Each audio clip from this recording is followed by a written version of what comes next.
예수님, 오늘은 7월 6일 연중 제14주간 수요일입니다. 드디어 호세아는 죄가 쌓일 대로 쌓인 북이스라엘의 임금과 백성을 심판하시는 하느님의 말씀을 전하였습니다. 그 심판의 신탁이 이렇습니다.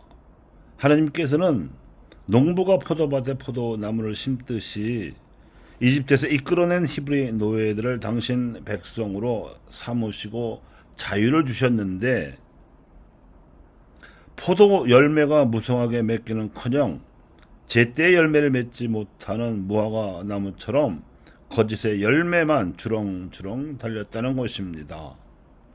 하여 이스라엘은 죄값을 치러야 하기 때문에 멸망할 것이고, 그 대신에 새로운 하느님 백성이 정의 씨앗을 뿌리고 신의의 열매를 거두어야 하리라고 하였습니다.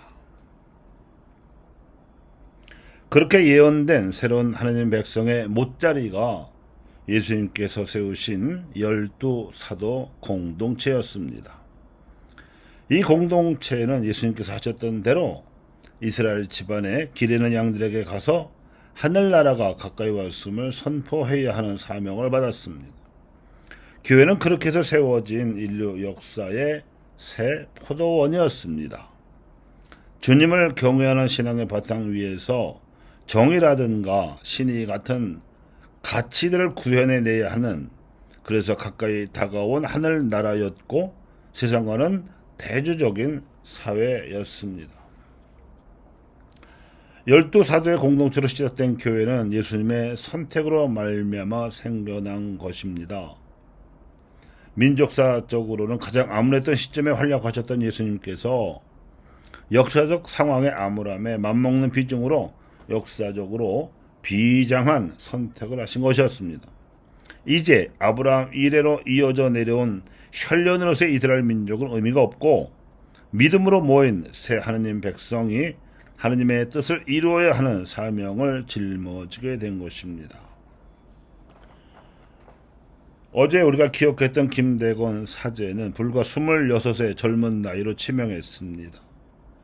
그는 15살 어린 나이로 신학생으로 선발되었습니다.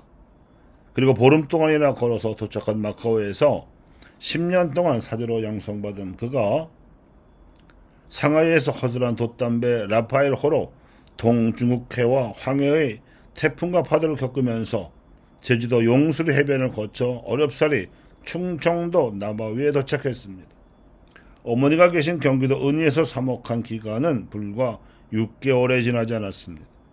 그리고 후속 선교사가 안전하게 조선에 입국할 수 있는 백길을 알아보고자 연평도로 나갔다가 불신 검문에 걸려 체포되어 6개월 동안이나 옥에 갇혀 있으면서 신문을 당하고 고문도 당했으며 100여만 하면 높은 벼슬을 주겠다는 회의도 받다가 모조리 거절하고 치명하였습니다.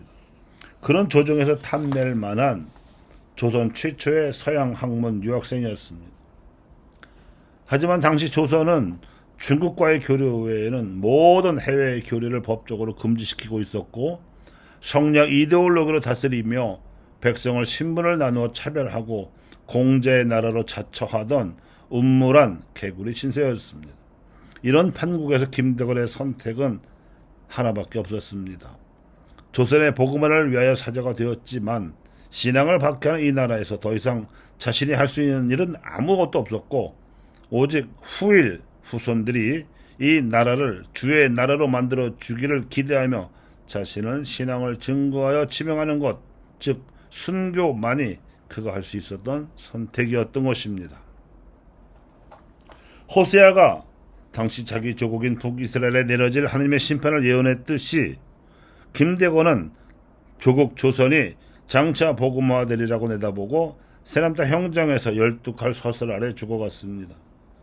민족 복음화라는 이 목표는 김대건 순교 150년 후에 열린 천주교 전례 200주년 기념 사목회의에서도 확인되었습니다. 12제자를 불러 모으신 예수님께서는 생애 마지막 순간에 최후의 만찬을 드시며 이들을 사도로 삼으시고 12사도 공동체라는 주춧돌 위에 교회를 세우시고자 성찬례를 제정하셨습니다. 제자들의 발을 씻어주신 뜻도, 파스카 축제를 골라서 성찬례를 세우신 뜻도 모두 교회가 파스카 전통을 계승하기를 바라서였습니다. 상호 섬김으로 당신을 기억하여 행하기를 바라는 유언을 남기신 이 파스카 예절에 예수님 선택의 진수가 담겨 있습니다. 그의 날 모세가 히브리 노예들을 해방시켜 하느님 안에서 자유인이 되게 한 파스카 탈출 사건처럼 예수님께서는 교회가 이제는 이집트가 아니라 온 세상에서 파스카 과업의 추진 엔진이 되기를 원하셨던 것입니다. 호세아의 선택, 예수님의 선택, 김대건의 선택처럼 우리도 개인적으로나 교회적으로나 하느님 앞에서 선택해야 하는 실존입니다. 우리 민족의 파스카 과업은 두말할 것도 없이 한반도의 평화를 회복한 바탕 위에서 갈라진 결의가 화해하고 민족의 일치를 이루는 일입니다. 호세아의 신탁에 따르면 우리 교회는 우리 민족을 하느님의 포도원으로 만들어야 합니다.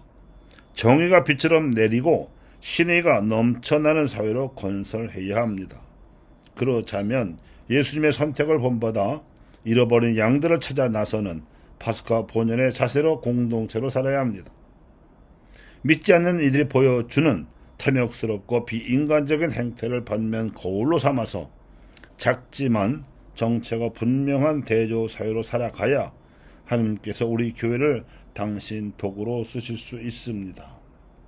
젊은 나이에 신앙을 증거하며 치명했던 김대건의 꿈대로 민족을 복음화시킬 수 있는 꿈과 이상을 포기하지 말아야 합니다. 거룩한 주의 나라를 이 땅에 세워야 합니다.